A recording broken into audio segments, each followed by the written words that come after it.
With nose and tail presses, I'm going to teach you how to flex your board for these tricks. This is what they look like. Nose press, tail press. This is how you do the trick.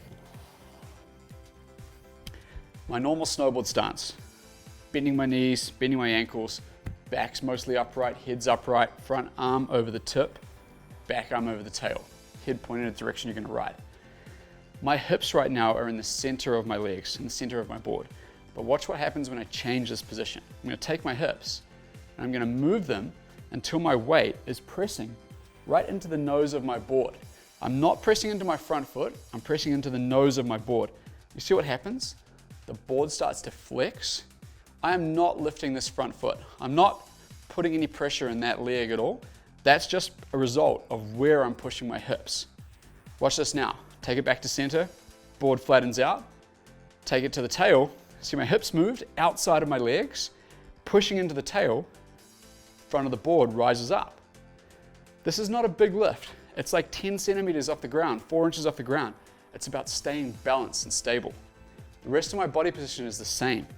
Back up, head up, arms out for balance, knees bent. Play around with this. Move from the nose press, looking downhill, to the tail press, looking downhill. Key thing is, where are your hips? They have to be outside of your legs. Next thing, we're gonna move this nose and tail press with little jumps. So you'll see this little jump, tail press, and back. Little jump, nose press, and back. Now, when you jump it, the board has to move. You can't jump forwards into the nose press. That doesn't work. What you do is you jump, move the board back into the nose press, jump to center. Jump, move it to tail press, jump back to center. Let's give this a go on the balance bar. If you've got a friend to help you, it makes it really easy for the first time. You want to jump up with a bit of assistance.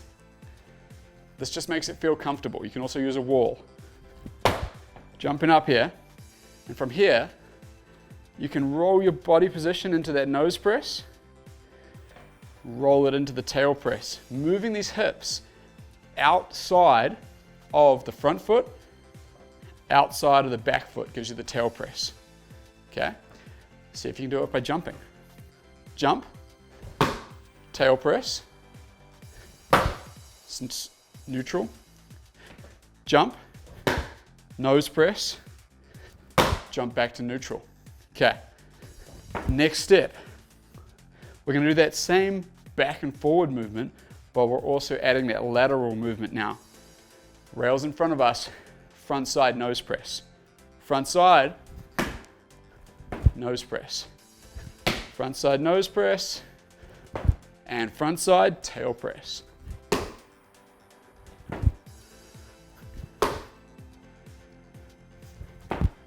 If the rail's behind you, it's called backside. Make sure you try it both ways. So this is going to be a backside nose press, and this will be a backside tail press. Whew. Wasn't super balanced, it's all good. As soon as you want to make it more tricky, add your top piece. WTP rail extension makes it way more difficult. This is what you need to learn on if you want to take this trick to the mountain. Even if you don't want to do it on rails, you want to do it on boxes on the mountain, learn it here. Build that balance. It's going to make it so much easier on your real snowboard. Here we go. It's a little bit higher, a lot less surface area to balance on. Frontside tail press. Wasn't super balanced. Again, not super balanced. Frontside tail press. Frontside nose press. Backside nose press. And backside tail press. Boom. All these tricks. You're flexing that board, you're moving these hips outside the back foot or outside the front foot. This is Nev Lapwood from Snowboard Addiction. Our goal is to improve your riding.